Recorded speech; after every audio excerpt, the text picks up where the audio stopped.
नमस्कार मंडळी. आज आपण एक आध्यात्मिक रूपकाचे रसग्रहण करण्यासाठी इथे जमलो आहोत. ही रचना आहे कविवर्य राज अहिरराव यांची. ही एक गूढ आध्यात्मिक रचना आहे, तिच्यावर आपण चर्चा करणार आहोत. अलंकापुरी पुण्यभूमी पवित्र, तिथे नांदतो ज्ञानराजा सुपात्र. तया आठविता महापुण्यरासी, नमस्कार माझा सद्गुरू ज्ञानेश्वरासी. असे म्हणत आम्ही महाराष्ट्रीय माणसं आमच्या भक्तिमय भजनांची सुरुवात करतो. तसेच आमच्या कीर्तनाची सुरुवात आणि शेवटही जगद्गुरू संत तुकाराम महाराजांच्या अभंगानेच होते. आम्ही बोलतो मराठी आणि वागतोही मराठमोळे. सुंदर ते ध्यान उभे विटेवरी, करकटावरी ठेवूनिया. असेच विठ्ठलाचे नामसंकीर्तन आम्ही करतो.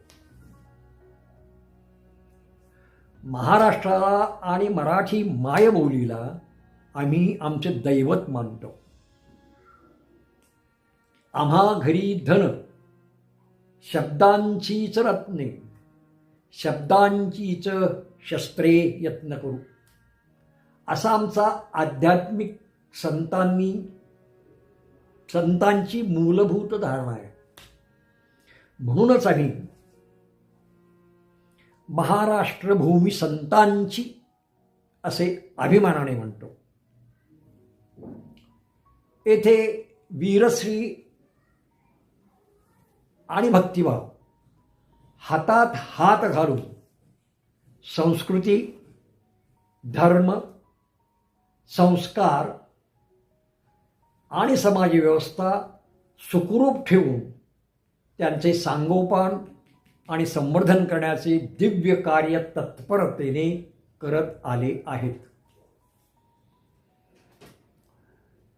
आणि हे कार्य खूप मोठे आहे. हीच आमच्या परंपरेची बाजू आहे. म्हणून तुकाराम महाराज म्हणतात, अधिकार तैसा करू उपदेश, साहे ओझे त्यासी तेच देव. मुंगीवरी भार गजाचे पालान, घालिता ते कोण कार्यसिद्धी. हाच उपदेश प्रमाण मानून मराठी आध्यात्मिक साहित्यकारांनी आजवरची वाटचाल केलेली आहे. अध्यात्म, श्रद्धा आणि भक्ती यांच्या मजबूत पायावर उभे असते. श्रवण, मनन, चिंतन आणि समाजरचना यांनी ते समृद्ध होते. ज्याचे आध्यात्मिक ज्ञान प्रगल्भ होत जाते तो सर्वांग परिपूर्ण होत जातो, सुखी होतो, स्थितप्रज्ञ होतो. हीच अध्यात्माची सर्वात मोठी देणगी आहे. म्हणूनच तुकोबाराय म्हणतात, मोक्ष तुमचा देवा, तुम्ही दुर्लभ तो ठेवा. मज भक्तीची आवडी, नाही अंतरी ते गोडी.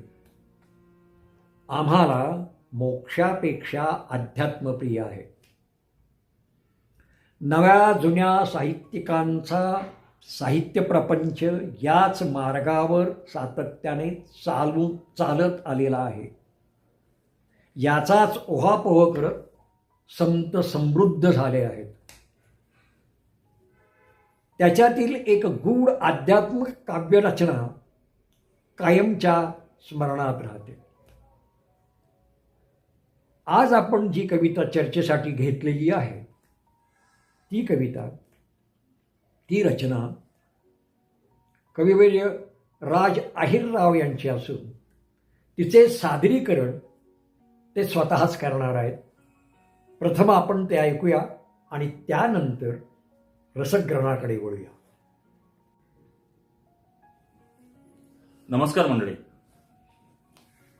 अध्यात्माकडे वळताना भगवद्गीताचा जेव्हा मी अभ्यास करायला लागलो तेव्हा मला या ब्रह्मांडाच्या ओघाने प्रपंचातल्या आणि मानवी जीवनातल्या अनेक गोष्टीचे गूढ कळायला लागले आणि नकळत एक कविता माझ्याकडून होऊन गेली,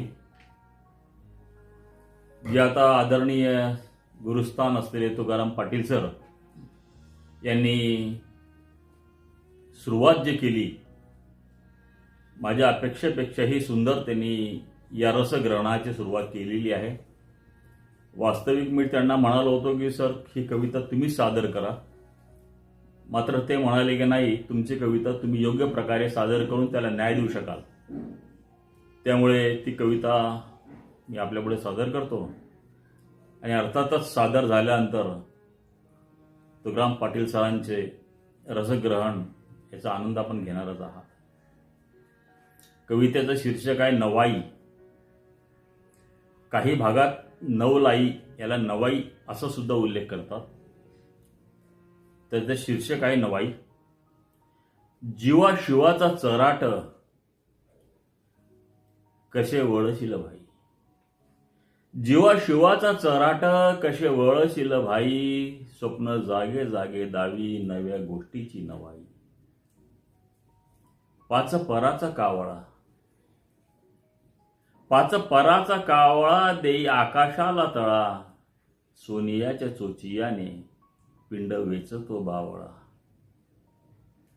ज्यास असे परमोह, ज्यास असे परमोह त्याची पारद ही होई. स्वप्न जागे जागे दावी नव्या गोष्टीची नवाई. एका चोचीत चिमणी गिळे अथांग सागर. एका चोचीत चिमणी गिळे अथांग सागर. ज्यात बुडून या गेली हळहळे ती घागर. नाही म्हणता येईना, नाही म्हणता येईना किती झाली तिला घाई. स्वप्न जागे जागे दावी नव्या गोष्टीची नवाई. वांजोटी ही प्रसवली. वांजोटी ही प्रसवली झोपे नपुसंका खाली. आणि खेळण्यातली लेकर तिला ढीगभर झाली. पाच ज्ञान दहा दिशा. पाच ज्ञान दहा दिशा. धर्म आंधळ्याच्या ठाई. स्वप्न जागे जागी दावी नव्या गोष्टीची नवाई. येरे येरे दादल्या रे. येरे येरे दादल्या रे. घेरे कडेवर आता. येरे येरे दादल्या रे. घेरे कडेवर आता. नाही बडवत पाप, नाही बडवत पाप. थंड लोहाराचा भाता. तुका राहते शेजारी, तुका राहते शेजारी. तरी रडे जनाबाई. स्वप्न जागे जागी दावी नव्या गोष्टीची नवाई. जीवा शिवाचा चराट कसे वळशील भाई. जीवा शिवाचा चराट कसे वळशील भाई. स्वप्न जागे जागी दावी नव्या गोष्टीची नवाई. नव्या गोष्टीची नवाई. नव्या गोष्टीची नवाई. धन्यवाद. आताच आपण कविराज राज अहिरराव यांची नवाई ही अध्यात्मविषयीची गूढ गर्भितार्थ असणारी कविता आपण ऐकली आहे. आता तिच्यावरील रसग्रहणाला सुरुवात करीत आहोत. वरकरणी वाचन करणाऱ्याला तिचे आकलन होणार नाही, कारण ती गूढ गर्भित अध्यात्म असणारी कविता आहे. गूढसागरात खोलवर बुडी मारताना अध्यात्माची महत्वाची दृढतर बैठक मजबूत असावी लागते. तेव्हा कुठे जरासे काहीतरी कळायला लागते. जीवन अथांग आहे, ते भोगण्यासाठीच आपण इथे जन्मलो आहोत. ते जगताना का आणि कसे जगावे याचे मार्गदर्शन करणारी ही कूटरचना आहे, पण ती सामान्यांच्या डोक्यावरून जाणारी आहे. पण जातानाही ती वाचकाला चक्राकार वादळात त्रिशंकूसारखी लटकवून ठेवूनच जाते.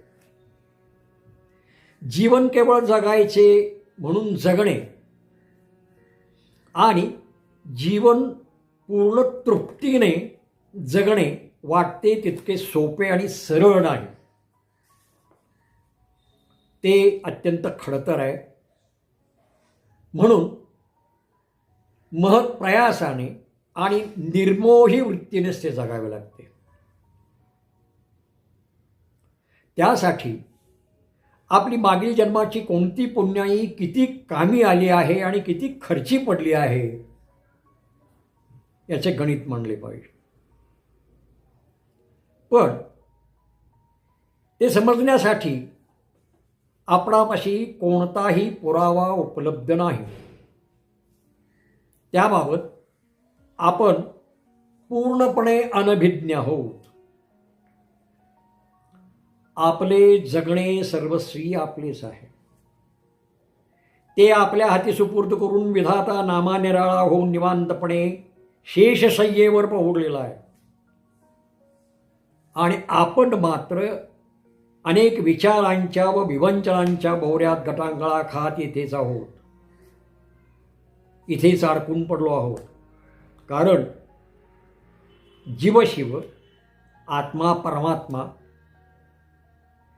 या दोन्हींची उकल करण्याचा प्रयत्न आपण कधीच केलेला नाही. इथेच सर्राट या शब्दाचा उल्लेख कवींनी विचारपूर्वक केलेला आहे. म्हणजेच सर्राट म्हणजे दोन पदरांचा एकत्रित मिळून विणलेला दोरखंड. जगणे हे जीवाशिवाच्या अतूट मजबूत धाग्यांनी वळत गेलेले अखंड चर्राट आहे. आणि ते शेवटच्या श्वासापर्यंत आपल्याला वळत राहावयाचे आहे. आता हे कर्म कसे टिकवून ठेवायचे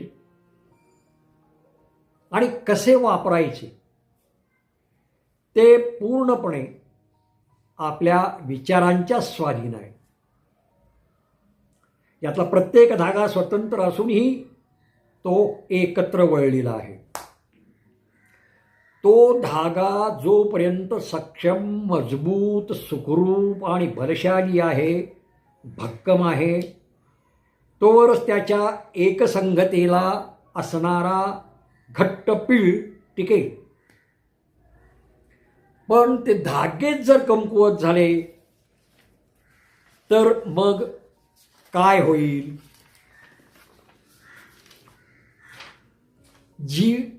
जीव आणि शिव हे दोन्ही धागे जगण्याला आवश्यक आहेत. या दोघांना एकत्रित वळून एक दोरखंड बनवायचं आहे. दोर जेवढा मजबूत, आयुष्य तेवढे सुंदर.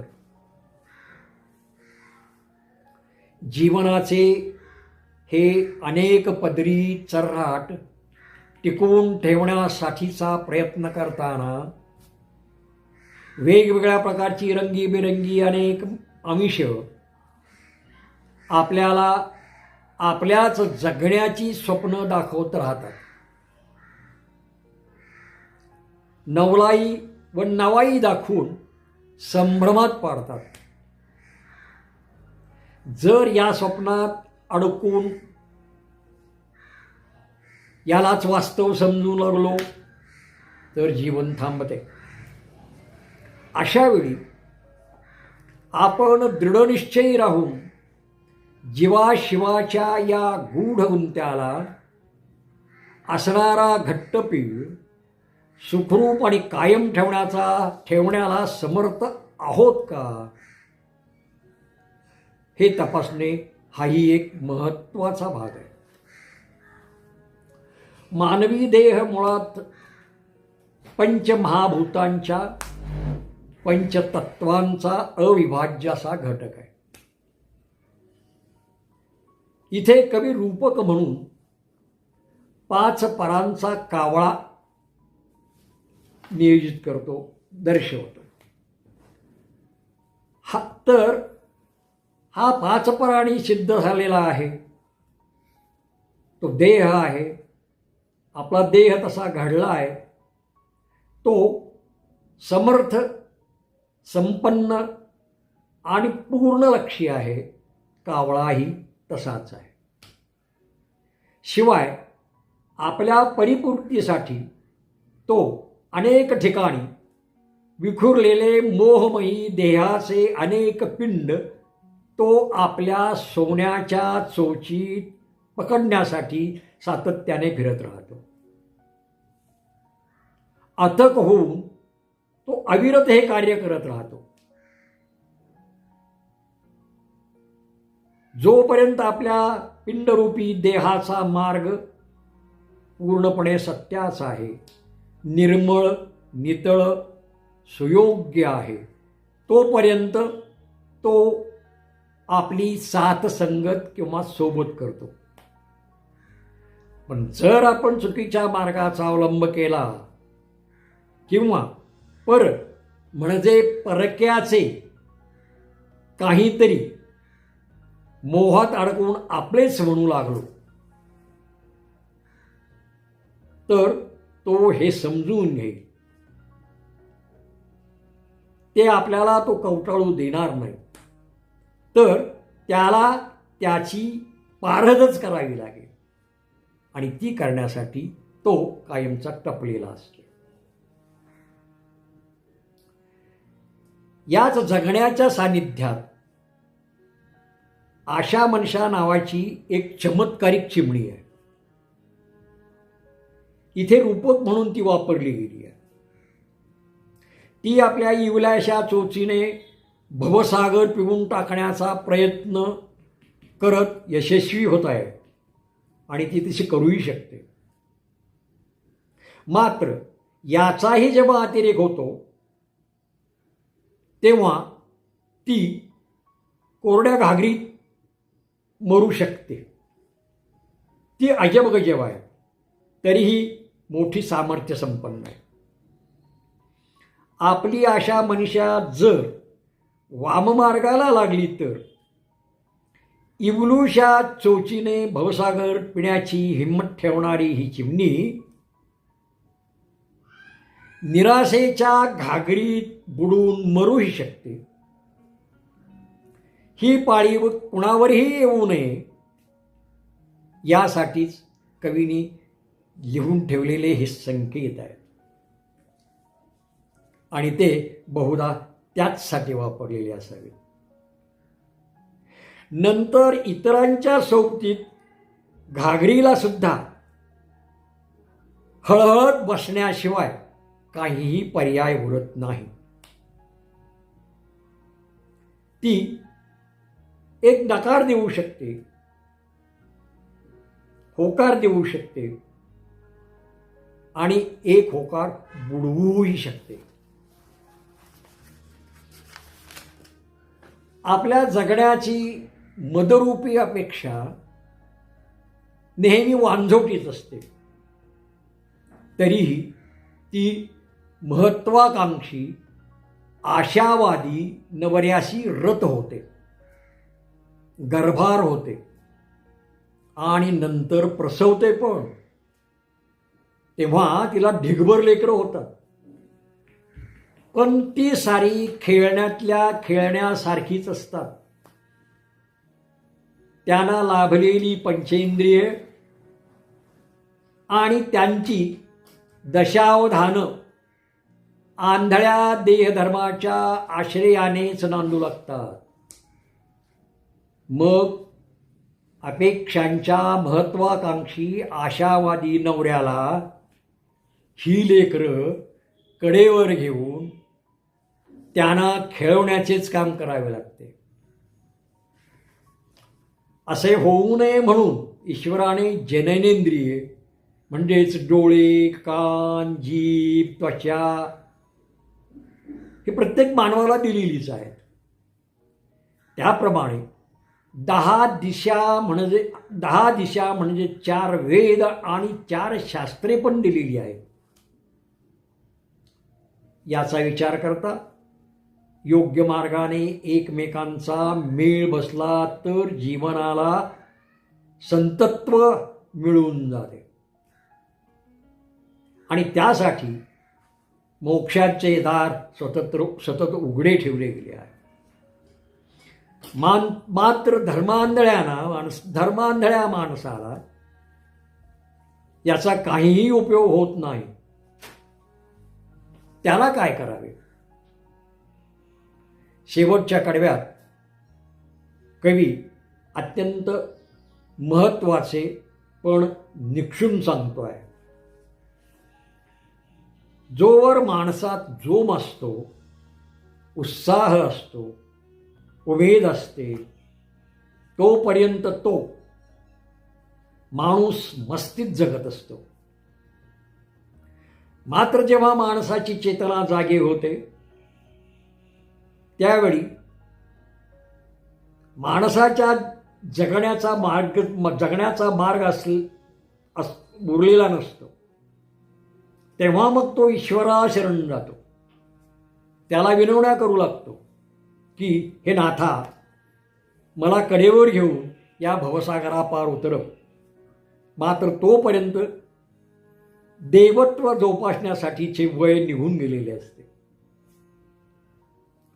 पापाचा साठा एवढा वाढलेला असतो की त्याचे पुण्यात रूपांतर कधीच होऊ शकत नाही.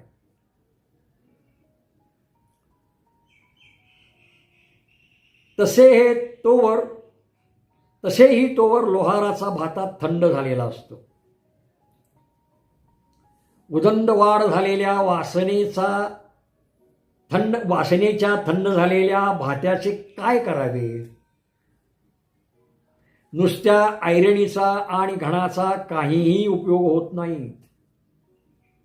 त्या जीवनाला पुन्हा तापवून योग्य ते वळण देऊ शकत नाही. तिथे परमेश्वरही असमर्थ ठरतो. अखेरच्या चरणात कवी म्हणतो,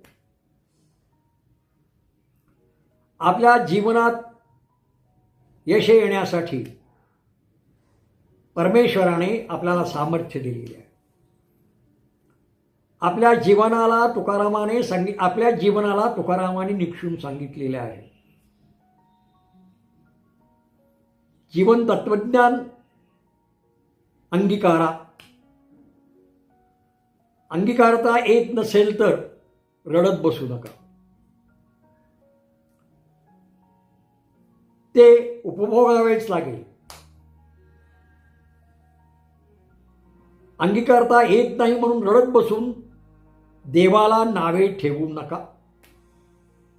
त्याने काय होणार आहे? इथे एक दृष्टांत आहे. जनाबाई एक दाशी होती. नामदेवाच्या घरचे काम करता करता तिने परमात्म्याला आपलेसे केले. जर तिने नामदेवाच्या विचाराकडे दुर्लक्ष केले असते तर ती कुठून नावारूपाला आली असती? इथे आज पण अनेक मंडळी संत संगतीचा अंश होऊन जगत आहेत. पण संतांची सोबत करणाऱ्यांनी विवेकनिष्ठेने बोध घेतला नाही तर त्याचा काय उपयोग? आयुष्यात रडत बसण्याशिवाय दुसरे काहीच उरत नाही.